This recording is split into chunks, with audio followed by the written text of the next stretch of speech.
we can go into an analysis of your basic problem, but whatever we come up with following that study, the formula which I am now going to give you can be a large factor in the eventual cure.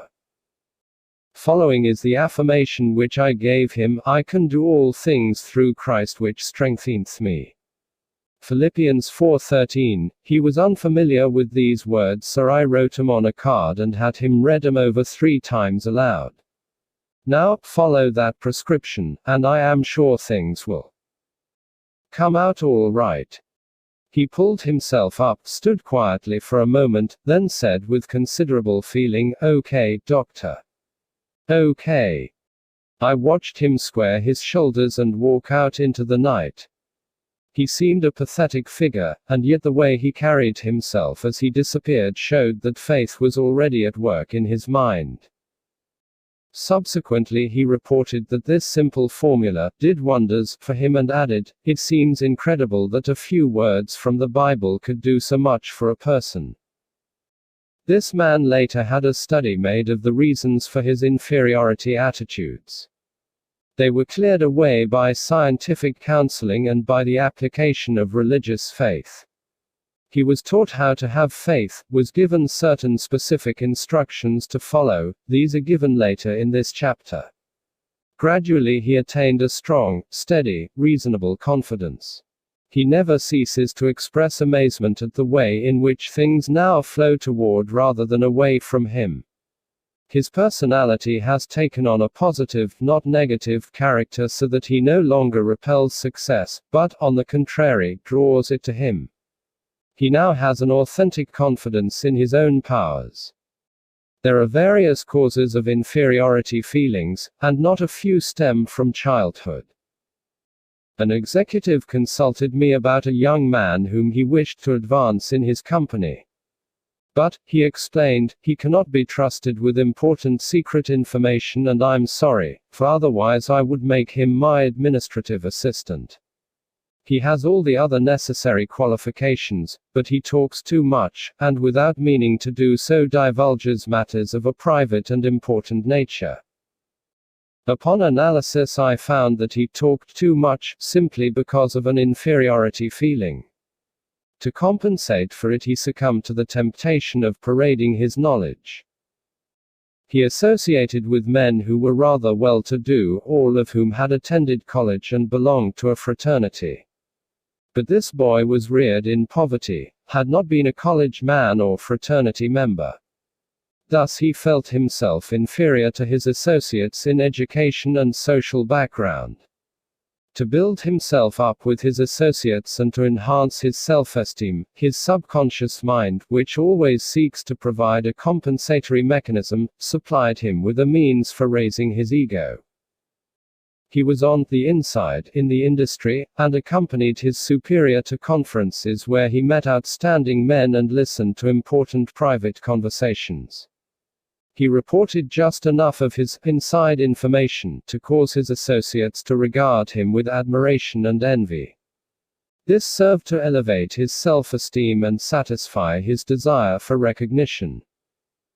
When the employer became aware of the cause of this personality trait, being a kindly and understanding man, he pointed out to the young man the opportunities in business to which his abilities could lead him.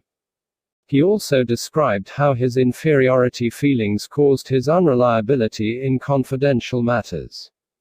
This self-knowledge, together with a sincere practicing of the techniques of faith and prayer, made him a valuable asset to his company. His real powers were released. I can perhaps illustrate the manner in which many youngsters acquire an inferiority complex through the use of a personal reference. As a small boy I was painfully thin. I had lots of energy, was on a track team, was healthy and hard as nails, but thin.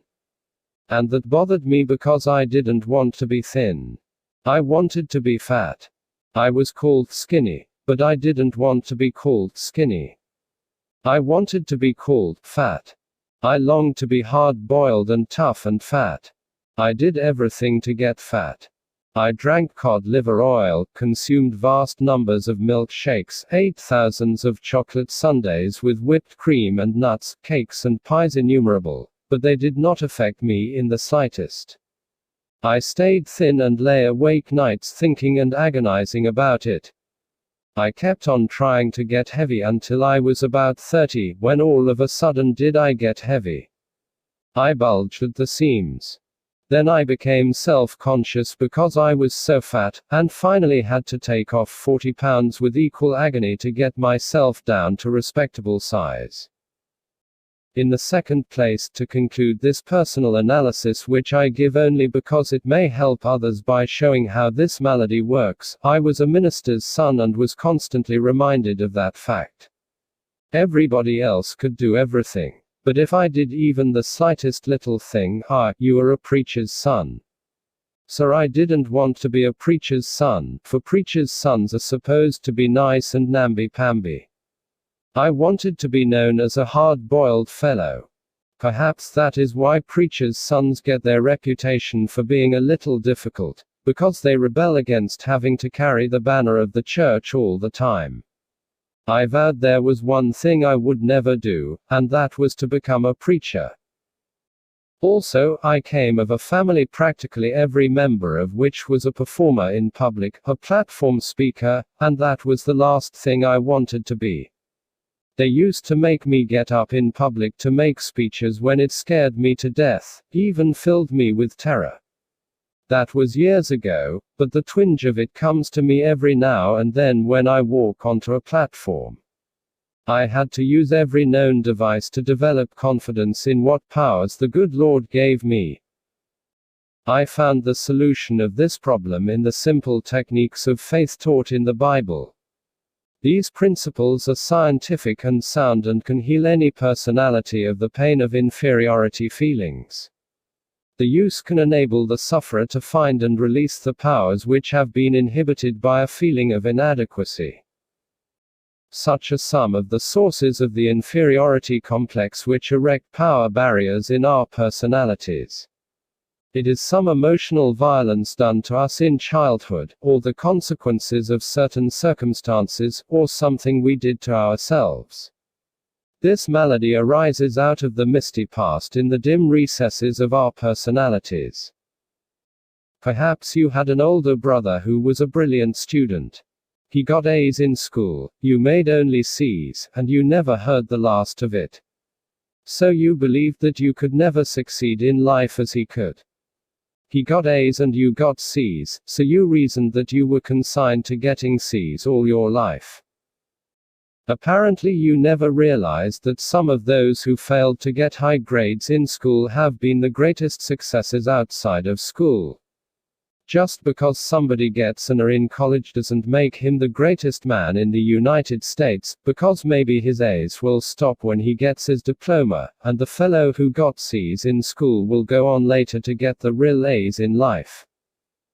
The greatest secret for eliminating the inferiority complex, which is another term for deep and profound self-doubt, is to fill your mind to overflowing with faith. Develop a tremendous faith in God, and that will give you a humble yet soundly realistic faith in yourself.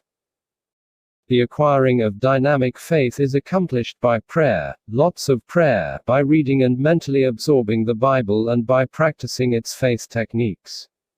In another chapter one deal with specific formulas of prayer, but I want to point out here that the type of prayer that produces the quality of faith required to eliminate inferiority is of a particular nature. Surface skimming, formalistic and perfunctory prayer is not sufficiently powerful. A wonderful colored woman, a cook in the home of friends of mine in Texas, was asked how she so completely mastered her troubles.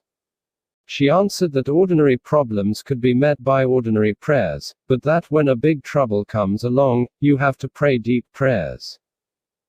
One of my most inspiring friends was the late Harlow B. Andrews of Syracuse, New York, one of the best businessmen and competent spiritual experts I ever knew. He said the trouble with most prayers is that they aren't big enough to get anywhere with faith, said he. Learn to pray big prayers. God will rate you according to the size of your prayers. Doubtless he was right, for the scriptures say, according to your faith be it unto you. Matthew 9:29. So the bigger your problem,